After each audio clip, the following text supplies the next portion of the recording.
This is the Technology Education Robonaut project, Robonaut 2.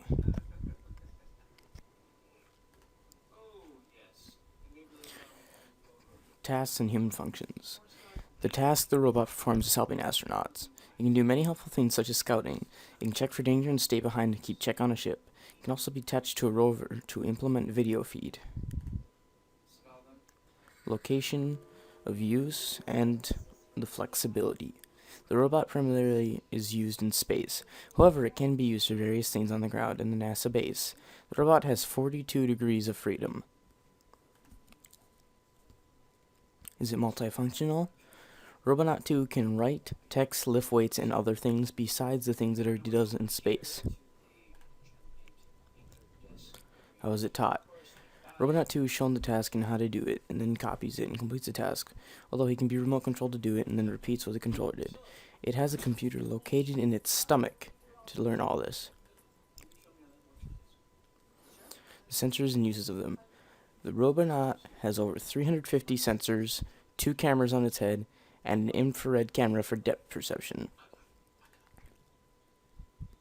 Advantages and disadvantages. Some advantages of using the Robonaut 2 are astronauts cannot do some things so easily, while a Robonaut can. He can change air filters or lift things. Disadvantages of Robonaut.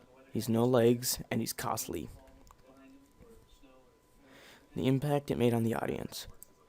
This robot had a good impact on the audience. It did its job, it helped astronauts, and performed numerous office tasks.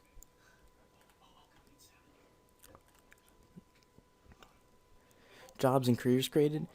He created a few jobs. Engineer, somebody to build it. Programmer, somebody to make it learn the task. And pilots. Some of these Robonauts can allow people inside of them. Improvements. The robot cannot be improved with these few things. Could be improved with these few things. There's many more I'm not aware of. Could add legs. A pedestal makes it a lot heavier. The person in charge of the program should be changed. Others should be tested. Since this has caused the U.S. too much money, the Robonaut could pilot a ship too. Here's some citations. The images were all from Google, and this is the link to the video in the article I read, which will be playing in a couple of seconds.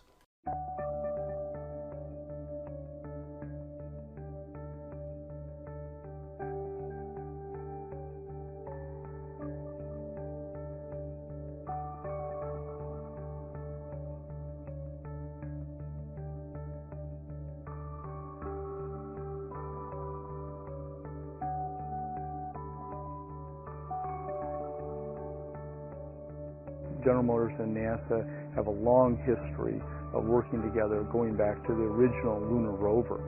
And it would seem like a natural fit for the General Motors Corporation and NASA to work together on the development of the next generation of robots, Robonaut.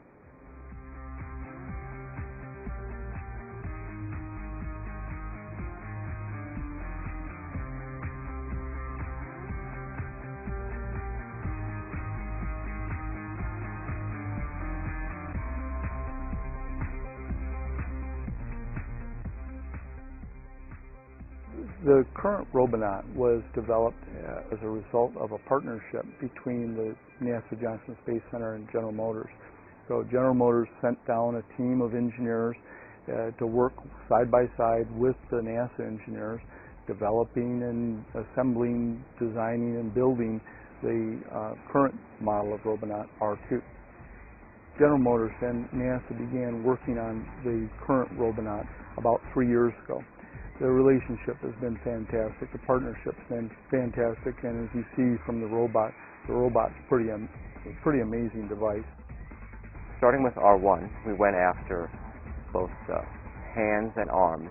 They give you a workspace and a dexterity that's very similar to a human. When we went to R2, we increased that. We increased the speed at which we could perform tasks, and we increased the level of dexterity so that we can even perform more tasks than the original R1 can.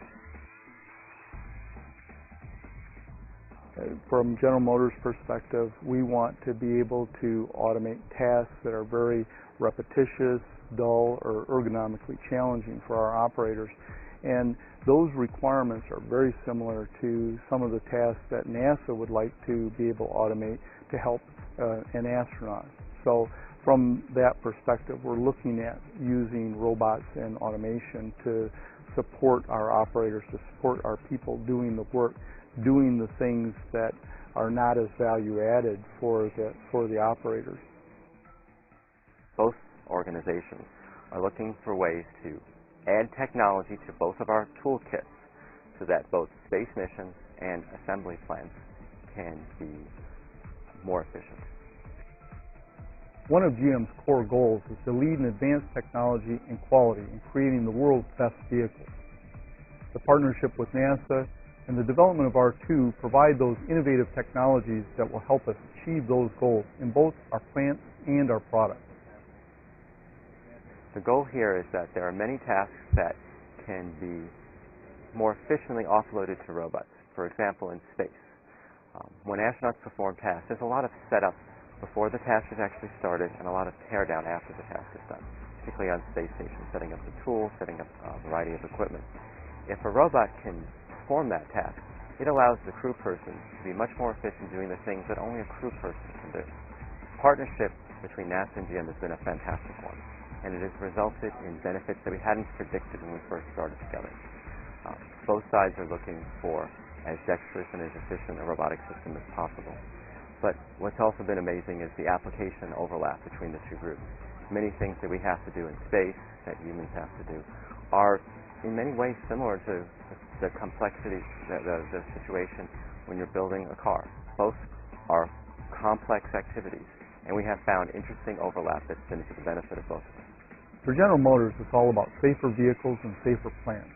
The technologies being developed in R2 will help our engineers develop advanced vehicle safety systems that will be used in our future products.